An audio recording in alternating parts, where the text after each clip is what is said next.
শত্রুরা যেভাবে আমার পিছনে পড়ে আছে, মনে হচ্ছে তোমাদেরকে আমি এই পৃথিবীর আলো দেখাতে পারবো না। একবার যখন ওদের নজর পড়েছে, তখন এখানে আমার ডিম কিছুতেই নিরাপদ না। কিন্তু এইভাবে ডিম দুটো আমি কোথায় রাখি? কয়েকদিন পরেই তো ডিম থেকে আমার ছানারা বেরিয়ে আসবে।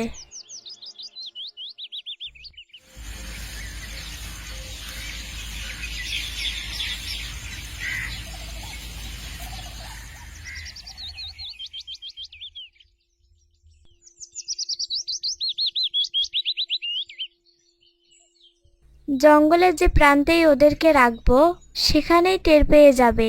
তার থেকে ভালো পাশের ওই ছোট্ট গ্রামটিতে গিয়ে ওদেরকে রাখতে হবে। সেই কবে ডিমগুলো দিয়ে তোকে বসিয়েছি, এখনো ছানার কোনো নাম নেই। সারাদিন খালি খাই খাই। এখন এই এক বাটি খাবার খেয়ে আমাকে উদ্ধার কর।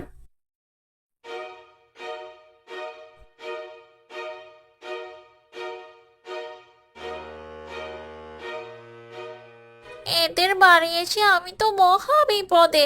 আমার মালিক তো দেখছি বড্ড বেশি লোভী। খাবার দেবে অল্প আর ডিম চাইবে বেশি। এখন ডিম নিয়ে তা দিতে বসতে না বসতেই ছানা যায়। মুরগির সাথে আমার ডিমগুলো নিরাপদে থাক। তারপর বিপদ কেটে গেলে সুযোগ বুঝে ওদেরকে সময় মতো নিয়ে যাব। আর এখানে আবার বেশি সময় থাকা যাবে না। যদি ওরা কোনোভাবে টের পেয়ে যায়, তাহলে এখানেও ডিম নিতে চলে আসবে।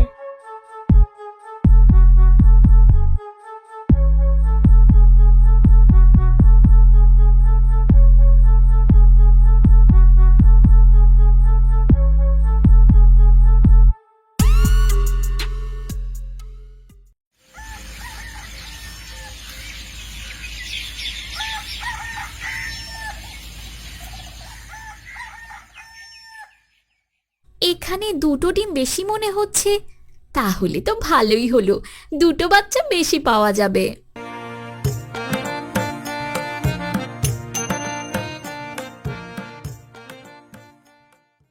আজকে শুধু ডিম দেখেই চলে গেল, খাবার দিল না।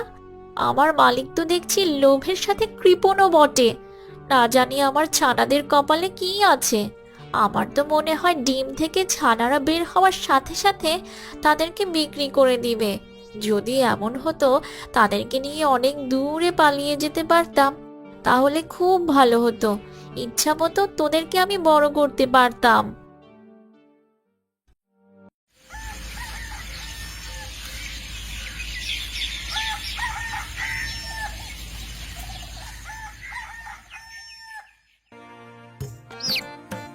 কয়েকদিন পর একে একে ডিমগুলো ফেটে ছানা বের হতে থাকে।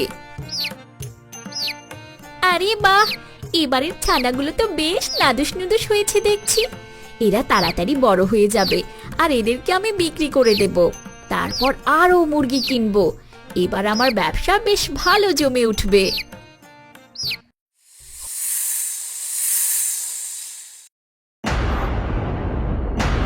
ওরে বাবা, এ কি কাণ্ড!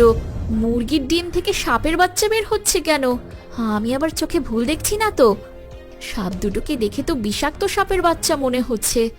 না বাবা, এই সাপের বাচ্চা দুটো তেড়ে এসে আমাকে না কামড়ে দেয়। আমি দ্রুত ঘরে পালাই।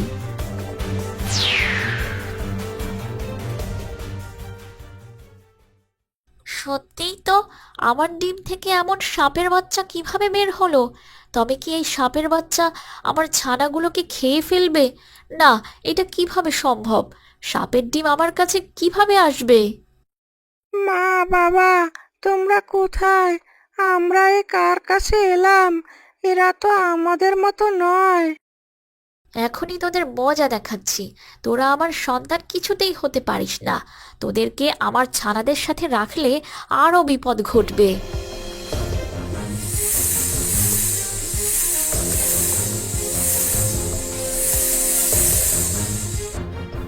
উফ মা, এভাবে আমাদের মেরো না।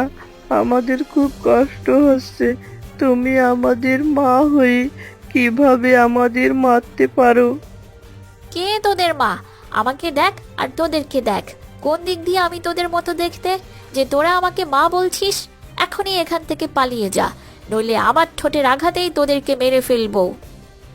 আমরা পৃথিবীর আলো দেখেই তোমাকে দেখেছি, এখন আমরা কোথায় যাব? এভাবে আমাদের তাড়িয়ে দিও না মা, আর তুমি আমাদেরই মা। একবার বললাম না আমি তোদের মা নই? কিছু তো একটা ভুল হয়েছে, তাই তোরা এখানে চলে এসেছিস। আর তোদেরকে আমি কেন রাখবো? তোদের দুজনকে এখানে রেখে আমি নিজের সাথে আমার সন্তানদেরও কি বিপদ ডেকে আনবো? আমরা এক কোণে পড়ে থাকবো, তবুও আমাদের তাড়িয়ে দিও না। আমরা তোমাদের কোনো ক্ষতি করব না মা।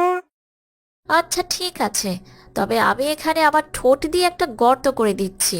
তোরা ওই গর্তের মধ্যে লুকিয়ে থাকবি, নইলে মালিক ভয়ে আমাদের কাছেও আসবে না আর আমাদেরকে খেতেও দেবে না। আচ্ছা ঠিক আছে মা, যেমনটা তোমার ইচ্ছা।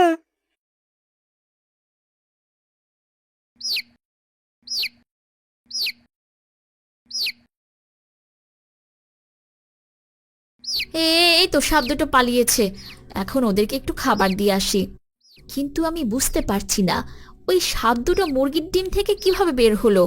যাক বাবা, সাপ দুটো পালিয়েছে তো।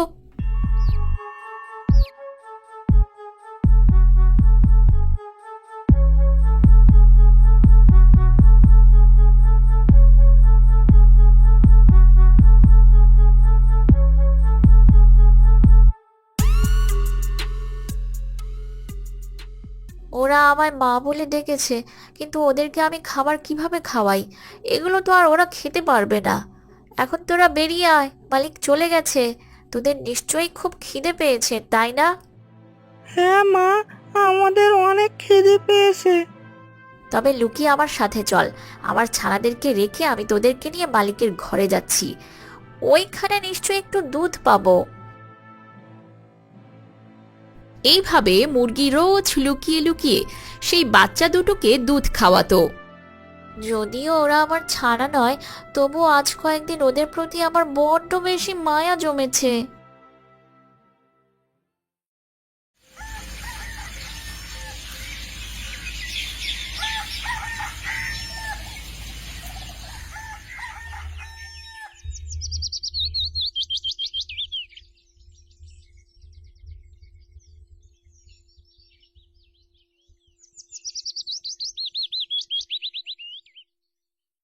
এ কি, মুরগির সব ছানাগুলো আছে অথচ আমার দুটো ছানা কোথায়? এই মুরগি তবে ওদেরকে মেরে ফেলেছে? না, এটা হতে পারে না। আমি ওকে ছাড়বো না, ওর ছানাদের আমি গিলে খাবো।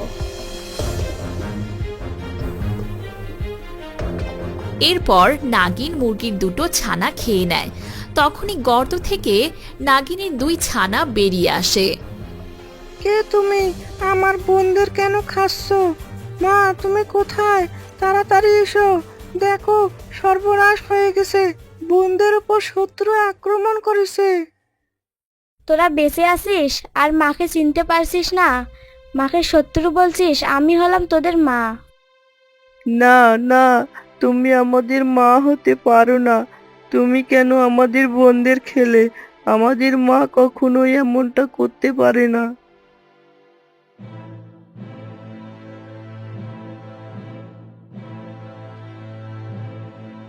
হায় হায় হায়, এতদিন আমি নাগিনের ছানা দুটোকে আগলে রেখেছিলাম, আর আজ কিনা ওই আমার ছানাকে খেয়ে নিল। আমি আগেই বলেছিলাম তোদেরকে আশ্রয় দিলে আমার ক্ষতি একদিন না একদিন ঠিকই হবে। তুমি এভাবে কেঁদো না, আমি তোমার কষ্টটা বুঝতে পারছি। আমারই ভুল হয়েছে। তোমাকে না বলে তাড়াহুড়ো করে সেই দিন আমার ডিম দুটো এখানে রেখে গিয়েছিলাম। আসলে শত্রু আমার উপর আক্রমণ করেছিল। তখন নিজের সন্তানদেরকে বাঁচানোর জন্য আমার কাছে এছাড়া আর কোনো উপায় ছিল না। তোরা তোদের মাকে পেয়েছিস, এখন চলে যা তোদের মায়ের সাথে।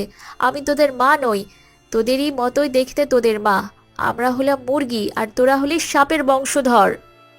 ঠিক আছে মা, কিন্তু তোমার ওইখানে থাকা নিরাপদ নয়, কারণ আমরা শুনেছি কালকেই তোমার বাচ্চাদের নিয়ে মালিক বিক্রি করে দেবে।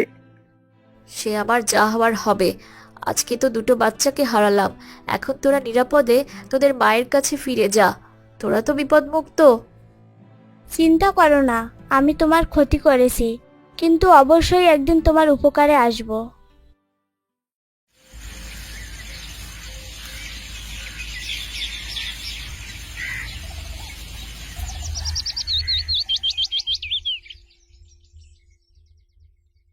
অনেক খাইয়েছিস, তোর বাচ্চাদেরকে আজকে ওদের আমি বিক্রি করে দেব, তারপর তুই আবার ডিম দিয়ে নতুন করে তা দিবি।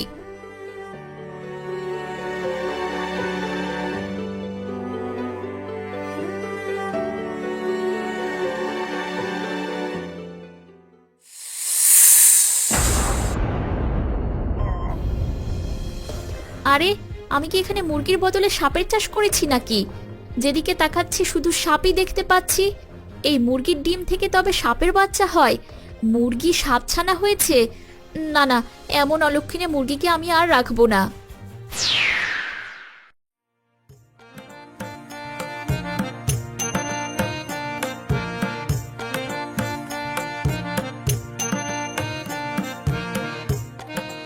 তখন সাপ ও মুরগি একসাথে জঙ্গলের দিকে চলে যায়।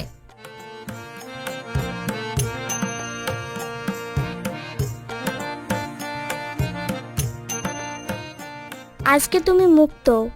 এবার তুমি জঙ্গলে ইচ্ছা মতো তোমার বাচ্চাদের বড় করতে পারবে।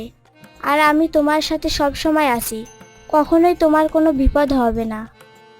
তোমাকে অনেক ধন্যবাদ নাগিন, তোমার জন্যই আমরা একটা নতুন জীবন পেলাম।